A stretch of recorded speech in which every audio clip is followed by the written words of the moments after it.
You just can't have a Right. Okay. Now,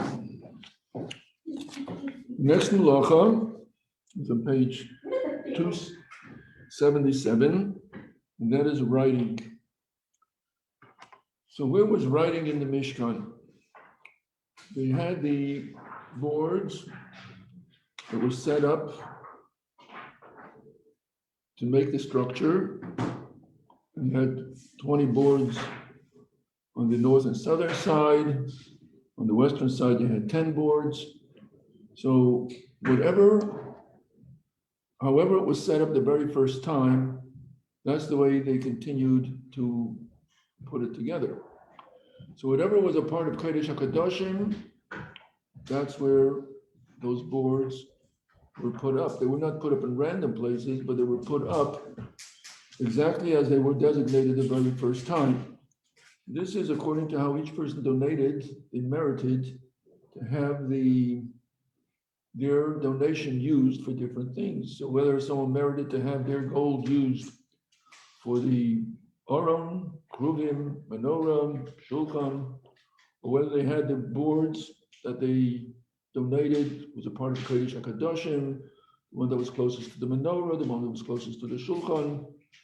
So how do they do this? By numbering the boards with the Aleph base.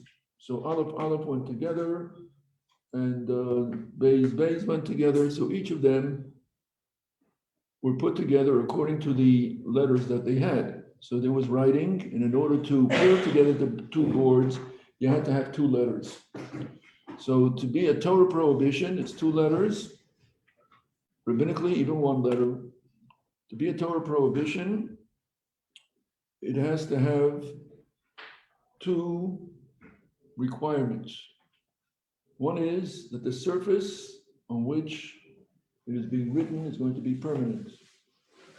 And the writing that is done is also going to be a permanent writing.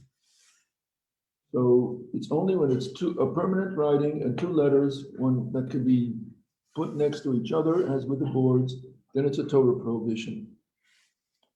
Rabbinically, the Tolda and offspring would be not only writing, that's something that is meaningful, but also drawing pictures is also included in this malacha. So it's a part of, it's not coloring, but it is writing. Rabbinic prohibition is something that will not last, or writing in an unusual way with your left hand, or writing backwards, different ways that it's not done usually. So that would be rabbinic.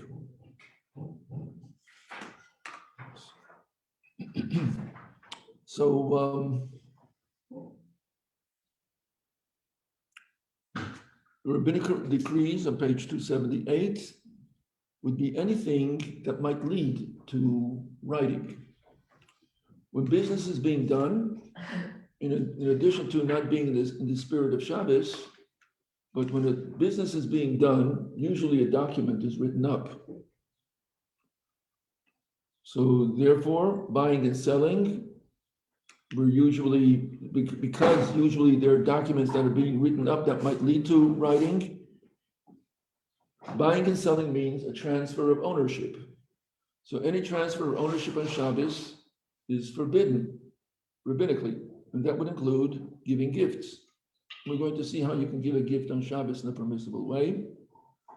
Lending or borrowing, using the term, we're going to see when it's forbidden or when it's permissible to do lending or borrowing on Shabbos.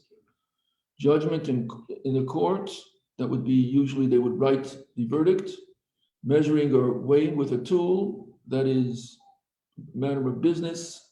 Conducting a lottery, transfer of ownership, calculating accounts, that would usually lead to writing. So anything that might lead to writing or business, looks like business, all of this is rabbinically forbidden. So we have in this category would also be the computer, Is it biblical or is it rabbinic? Different opinions. Security cameras. If it's erased within 24 hours, the custom is to be lenient because it's not lasting. Lasting means 24 hours. Okay, so now let's look at some of the rabbinic prohibitions on page 279. Writing with fruit juice, it's not lasting. Writing on vegetables. People who are sitting at the table, you have crumbs in front of them, and they're listening to Dvar Torah. Are you allowed to fiddle around with the crumbs and make letters with them? So on Shabbos, that is rabbinic because it's not lasting, but still it is writing.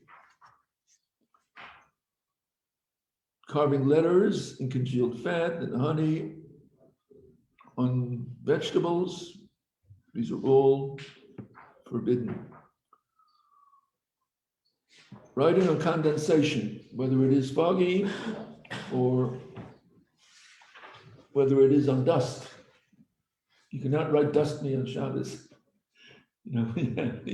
So all of this has to be done before Shabbos. If you're going to be dusting things, make sure it's done before Shabbos. But anyway, to writing on dust, same thing as writing on in the sand, with strings, all of this is shaping letters. So this is even it's not lasting, but it is writing. However, writing in the air, how is that? Permitted or not? Permissible because there's nothing there. Same thing is making sign on the table. The table is clean. There's no crumbs there. There's no dust there. Just you can't talk and you want to just communicate with someone. Writing those letters on the table surface where the person is able to see what you're writing. That too is permissible because there was no sign at all that is left. Same thing as writing on someone's garment, your hand, this, all of this would be permissible. Carving, tearing papers, leather in shapes of letters, that would be forbidden. Now, page 280. Some places have writings on the edges of the pages. Usually they had that with the library books. Library books would usually have the library stamp on the surface. Opening that and closing on Shabbos. Two opinions. We take the lenient opinion that you are permitted to open up something that does have on the edges because it is there already. It's been already, you're not creating anything, you're just bringing them together, that which is there already. So some people will avoid this, not to open those pages that have the stamp on it, but the halachic opinion is that it is permissible. Same thing is also, you have some paroches for the covering of the Torah that they, for the ark, the curtain in front, they come in two sections. And when you bring them together, it says Eitz Chaim Lamechazikim Ba, and you put them together, it sort of forms the pasuk. But then again, that is there already.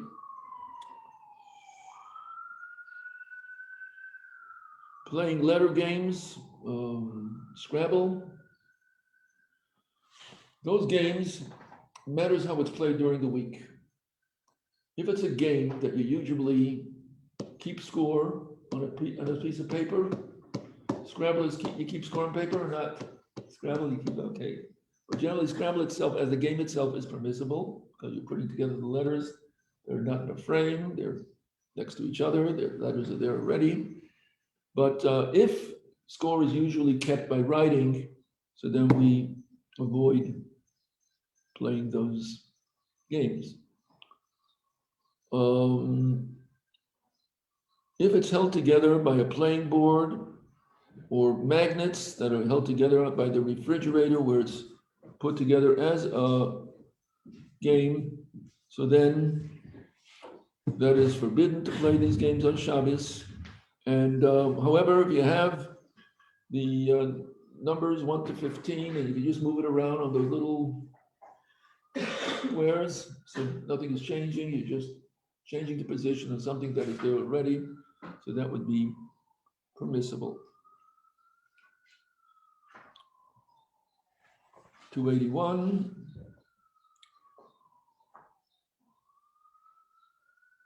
Attaching a pin that are made of separate letters. In other words, if it's a pin that says your name on it, has already all of it together, then it's a question of sewing, put it on before Shabbos, take it off after Shabbos.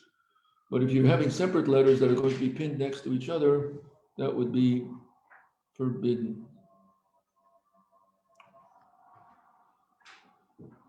Stamping things, making shapes with foods, all of these are a form of writing, whether it is a Torah prohibition or it would be a rabbinic prohibition. So if you're stamping something that is going to be lasting on a surface that's lasting, in other words, stamping something on a paper, so that's writing.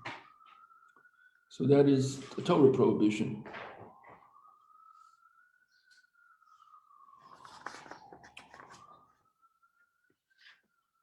Making marks, that page 282, making marks on something that's going to be lasting, that itself is forbidden. However, folding a page, does anyone do this when they're reading something, they want to know where they left off, instead of having a bookmark, they'll fold the edge of the pages. That is permissible on Shabbos. Is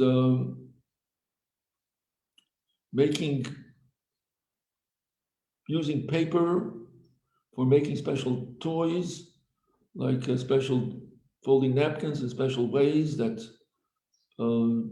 creating a utensil, that would be forbidden. Sometimes you have the paper, you shape the papers to make it to a paper plane, paper birds. So this Shabbos cannot be done. Fingerprints is similar to, so meaningful shape, similar to writing, signature. Same would be scanning, photography, all of these are included. Now, walking on in the snow, walking on sand, where your shoes or sneakers have symbols on them, writing on them, what is the story with that? Permissible or not? It is permissible because you need to get somewhere. yeah, but you could put on other shoes. You could have, these are weekday shoes, and then you could have Shabbos shoes that does not have any symbols on the shoes that you're wearing now. No, I don't think they have symbols. Yeah. You do? Okay. It's Okay. So not a symbol, it's like attraction. so that's not a symbol. We're speaking about symbols. So some of them have actually, the company name on them. You stamp it. Okay. So now it is permissible. Number one would be because you have no purpose for it. It's not done intentionally. Number two, number one would be that it's not lasting. It's on a surface that's not lasting. It's on the snow, it's on the sand, it's on the mud, so it's not lasting. So it would be rabbinic.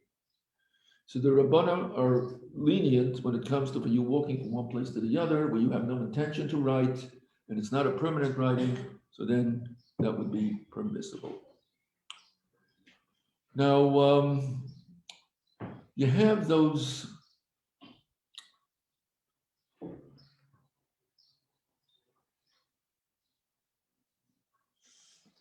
how would I describe it?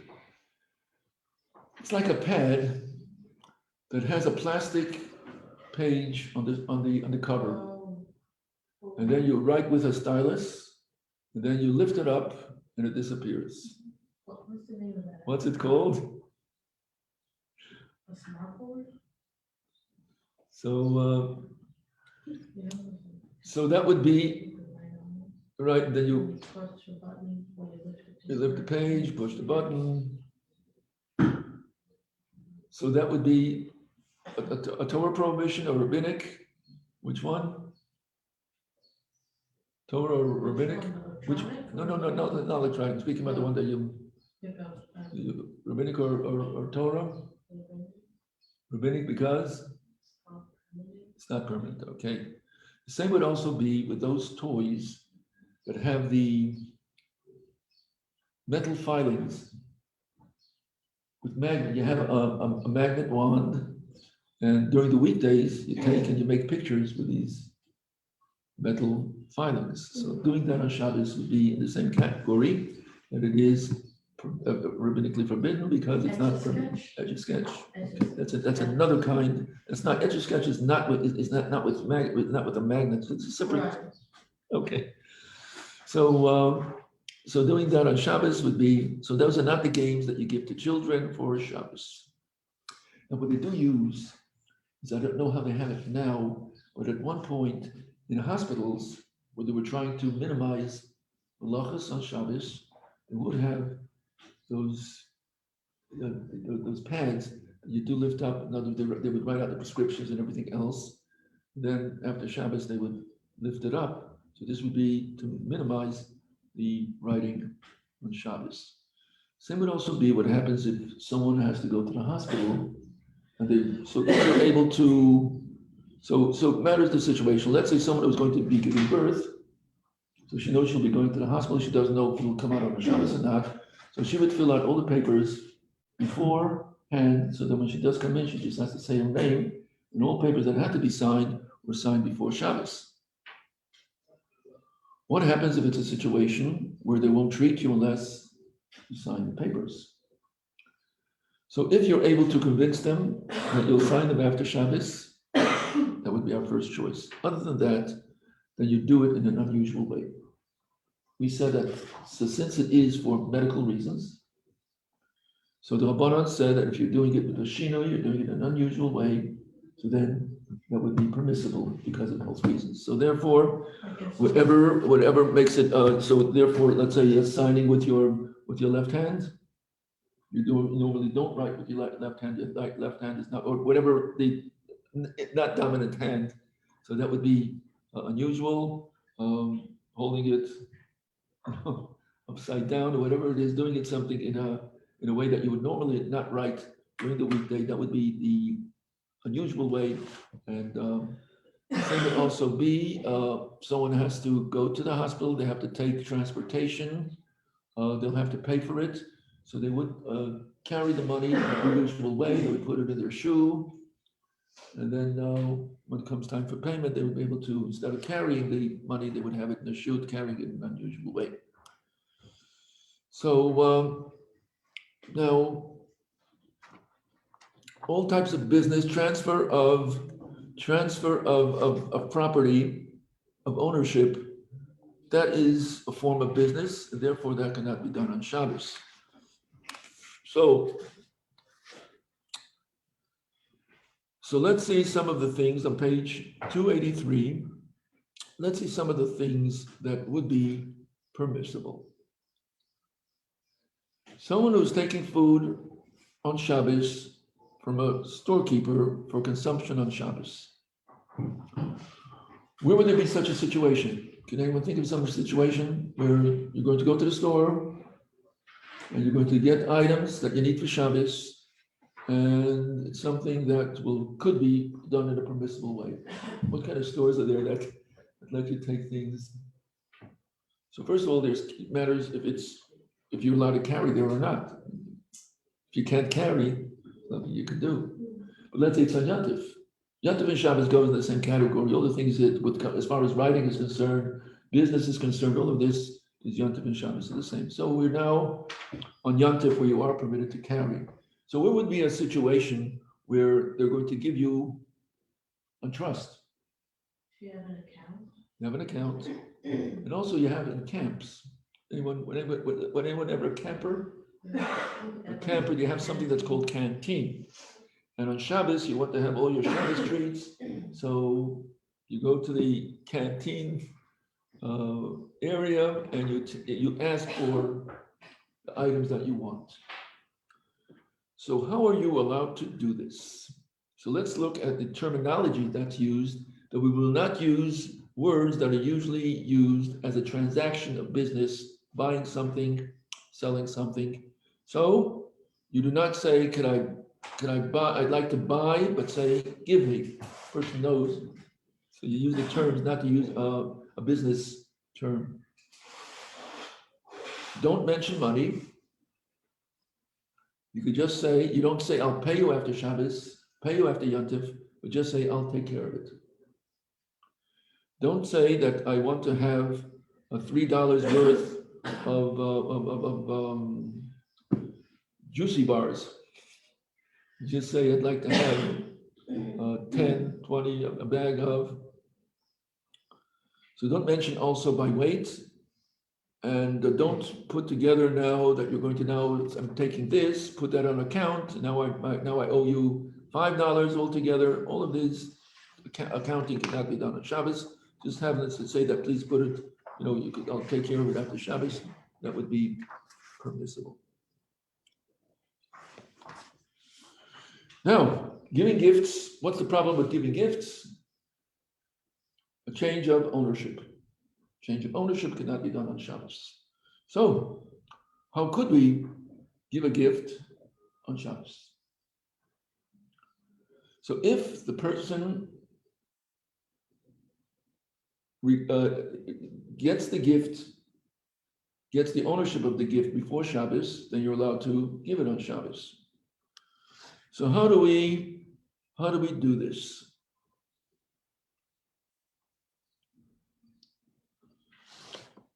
So, firstly, you give it to them before Shabbos. But what happens if you want to make a surprise? So you want to give it to them, their birthday is on Shabbos, and you want to surprise them, you want to give them on Shabbos. What would be the permissible way of doing this? So what we're trying to do is have them acquire the ownership, legal ownership, before Shabbos. How could you do this? Someone could acquire something for someone else without their knowledge. The word is zachal adam shlebefonav. You could do something that is favorable for a person without the person's knowledge, and you're doing it on their behalf. So, you want to give a gift on Shabbos. So you have someone on Friday, or your time, you tell them, I want to give this gift to Chana, and I want to give it to them on Shabbos. Could you acquire it for them on their behalf, that they now become the owner of it? And this is done by them picking it up. They say, I'm picking it up on behalf of Chana. Now Chana owns this. She may not know that she owns it, but now legally it became hers because you picked it up on behalf of Chana. Now it's Chana's ownership. Now when you give it to her on Shabbos, you're giving her something that belongs to her already. It was hers on Friday. So if someone wants to give someone a gift on Shabbos, you want to make a surprise, you give it to someone else on Friday on their behalf, and they will pick it up. And they say they're acquiring it on behalf of the person that you want to give the gift to. It becomes theirs, and that is now permissible.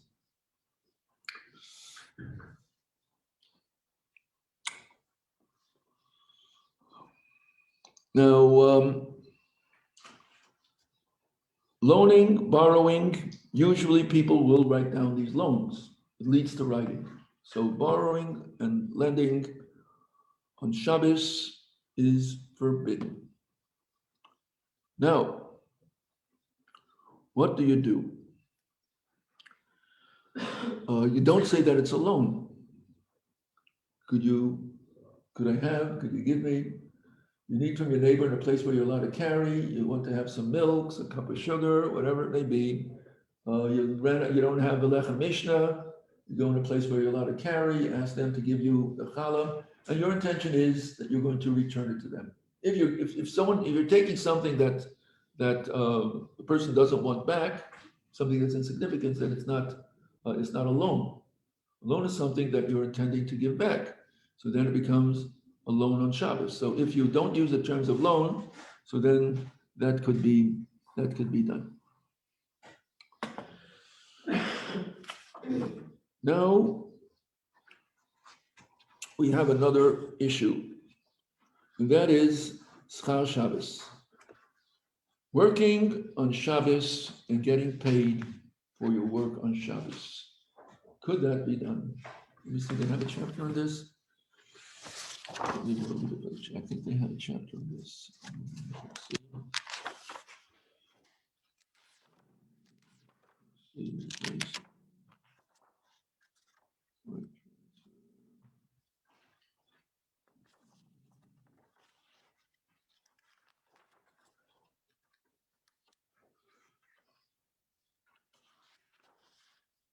No.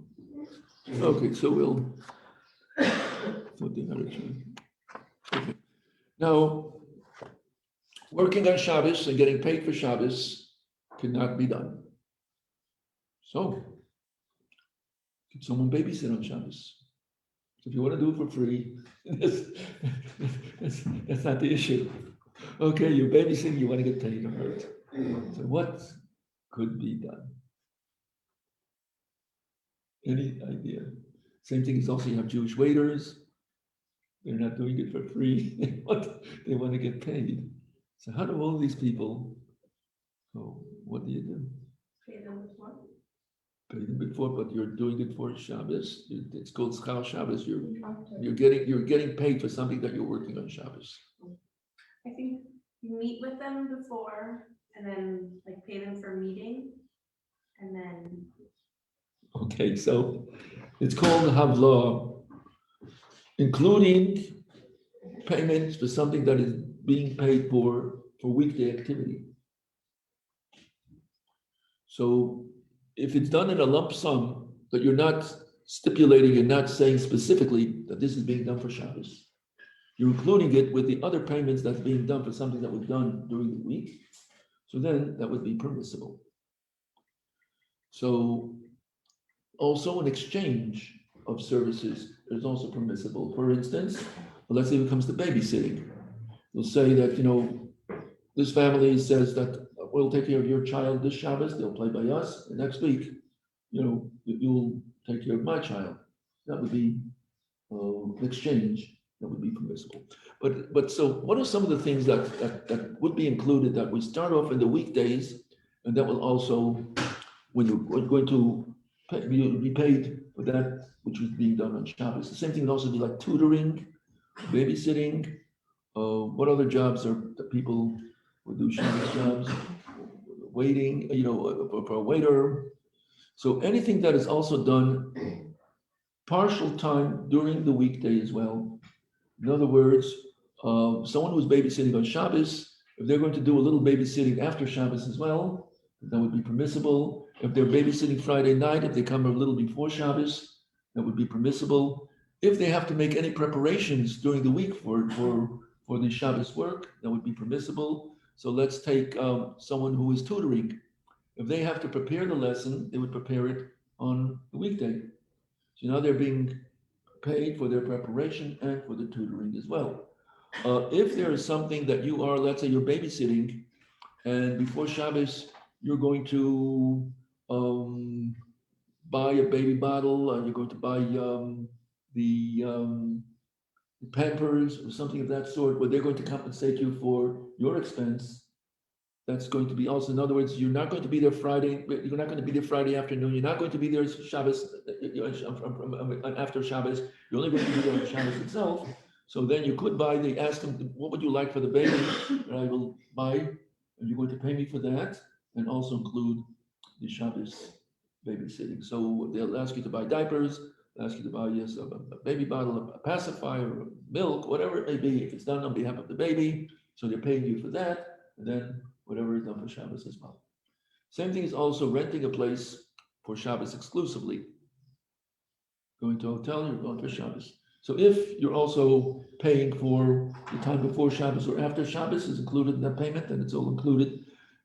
But you also have the preparation for the room that is done in the weekday. You have to change the linen or whatever that may be. So the hotel could take money for the Shabbos rental because they're also including it for the work that was done on weekdays, preparing the room for the Shabbos guest, for the Shabbos.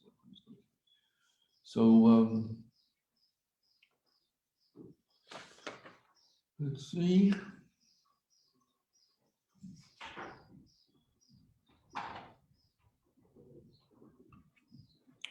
Okay, so that would basically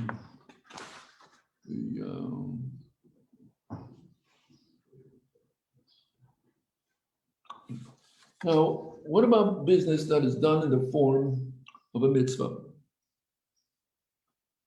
For instance, in some shul, they sell aliyahs.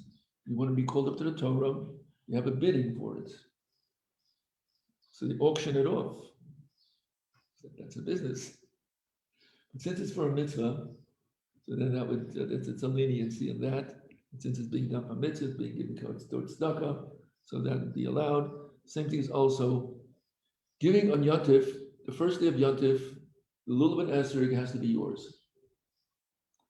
So what is done is, how was it done? Are you familiar with this? I give you a gift with the intention that you're going to return the gift. So when you receive the gift, it's yours. When you return it, it goes back to the original owner. So the first day of Yontif, first day of Sukkot, the Torah says, it should be yours. You should own it. So normally how it's done is that you transfer your ownership to the other person, and then they fulfill the mitzvah, and then they transfer it back to you. And therefore, you do not give a child who's under bar bas mitzvah that they should hold the lulav and esrog themselves. You hold it with them if you're going to. If it's in the family, it's in the family. But if you're doing it to a stranger, you would hold it with them, not to have them acquire it, because a child could acquire it, but they can't give it back to you. Once it's theirs, it's theirs. So if you gave it to a child on the first day of Yontif, you take it back, it's still theirs. An adult could transfer it back and forth. With a child, it only goes one way. You can give it to them, but they can't transfer it out.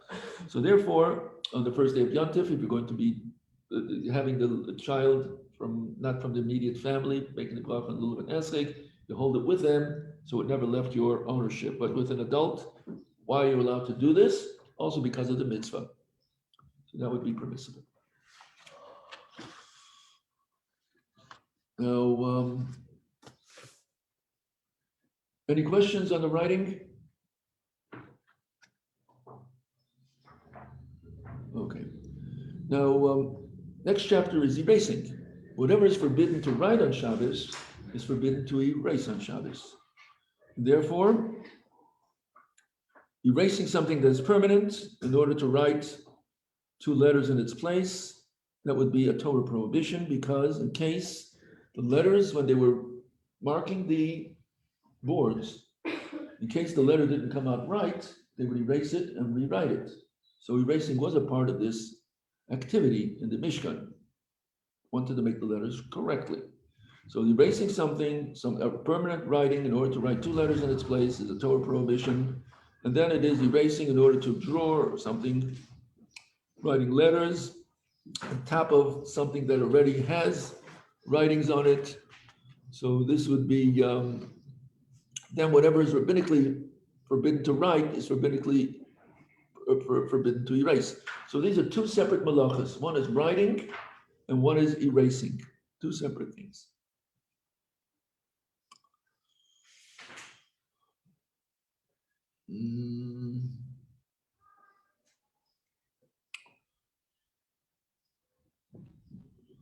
Let's see, if someone has letters on their pen, you're allowed to erase it on Shabbos? Are you allowed to erase it? I mean, so what act was this? Writing on one's hands, is that permitted or not? What would be involved in this writing on their hands? Writing? Yeah, but so is that a Torah prohibition or rabbinic? Which one? Torah or rabbinic? Writing on one's hand? Huh? What are the requirements? So let's look at the, once you write, is that considered a permanent writing or is that going to fade? It's going to fade, so it would be rabbinic. Unless someone carves something. In other words, tattooing. Tattooing is a Torah prohibition. So anyway, tattooing on Shabbos would be a Torah prohibition. In addition to doing it on Shabbos would be an addition prohibition of writing on Shabbos, because that's meant to last. So if it's an ink blot, in other words, what happens if you touch something that left an ink stain on your hand, so that you are permitted to wash off. It was not meant a writing thing. It is not meant when you're erasing it, you're not meant to write in its place. So all of this would be, you're not erasing letters, you're erasing dirt. That would be permissible. But if it's actually letters, so why would anyone write letters on their hand? Should remember. Huh? Should remember things. That's right, okay. So I guess some people might do that when they want to have a telephone number. Paper. Okay, so anyway, on Shabbos, it cannot be done, it cannot be erased. All this has to be erased before Shabbos. They say that ink blots could be erased with lemon juice, but that is, if it's lemon juice that's already been squeezed before Shabbos, squeezing lemon juice on Shabbos cannot be done, so that cannot be done. Tearing something that had letters, this would be destroying a letter. So if your intention is not to write something in its place, then it would be rabbinic. So therefore, this would be what we demonstrated last week. We had a tissue box. It was not open before Shabbos. We're trying to get to the tissues inside. You have nothing else. So the Rabbanan are being more lenient with you. And so you destroy the box. But you have to be careful, first of all, not to open up at the tab, because you're opening it up at a specific size. And also when you're tearing it, make sure you don't tear any letters, because then you are erasing those letters. Now, what does one do with a birthday cake? It has a happy birthday, Rachel, on this cake. What does anyone come across Shabbos birthday cakes? It's allowed. It's allowed. It's allowed. Don't write on the birthday cake. So what happens? So it's not allowed, because if But it's to write or to cut? to cut the cake, Oh. to cut the letters, you cannot cut the cake. You cannot cut Oh, no, letters. it's usually on a piece of chalk. Okay. Eric, that was what I was waiting for. So what they have here in our community is they take this happy birthday, they put it either on a chocolate bar, or they put it on a cardboard. Now the person, before they're going to serve the cake, they would lift up, and you have that happy birthday, whatever message there is, that is done all in one piece. You're not destroying it. Then that would be removed, and then you cut the cake as you wish. So this is important to know. In our community, they usually, there's cakes that are being sold for Shabbos, you just remind them. So, but usually in our community, they do have to begin with, they put it on a board, either a chocolate board or a cardboard. So that would not be, so you're able to, but a person who doesn't know about it, they wouldn't know that it's on a cardboard. They wouldn't think of lifting up the whole thing. So this is something that person has to be aware of, that you cannot cut the letters. So, or what happens if one actually wrote on the cake, you want to serve the cake, what you could do is you could slice the top off with the letters with a piece of cake. Lift that up. Yeah, it's still intact, and the rest of the cake is going to be cut up on Shabbos.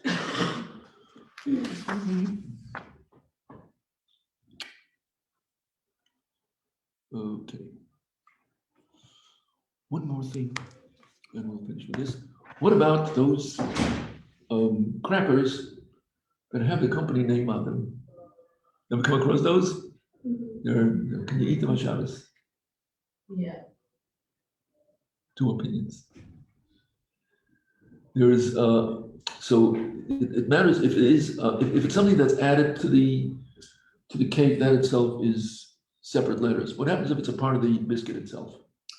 So the ones who are lenient say that it's a matter of eating. You put it in your mouth and you're destroying the letters as you're eating. To break it this way, that would be an issue. If you put it in your mouth, you're eating it then. Then there are those who say that since it is letters, even if it's done in an unusual way, not to do that on Shabbos, not to use those biscuits as Shabbos treats. So that would be, the Alter Rebbe is more strict about this. He doesn't speak about it in Melachos of Shabbos. He does tell you about making people who make their own matzah. And they wanted to have their matzah, when they're going to put it in the oven, everyone use a communal oven. And they want their matzahs what that they rolled out, they want them to take them home. So the Alter Rebbe says, do not make letters on those matzahs. Do other identifying symbols, because if you are going to make those letters on the matzahs, you're going to have a problem eating them on Yom Tov. So Alter Rebbe indicates that even though it's a part of the matzah itself, not to destroy the Shabbos. Okay. Now we have another 3 weeks of lessons till the end of the year. So I would like you to do is to read ahead, so we'll be able to cover each topic. We have 3 topics to cover, so we'll be able to cover each topic each week. And we'll finish the 39 cases. Okay. Chana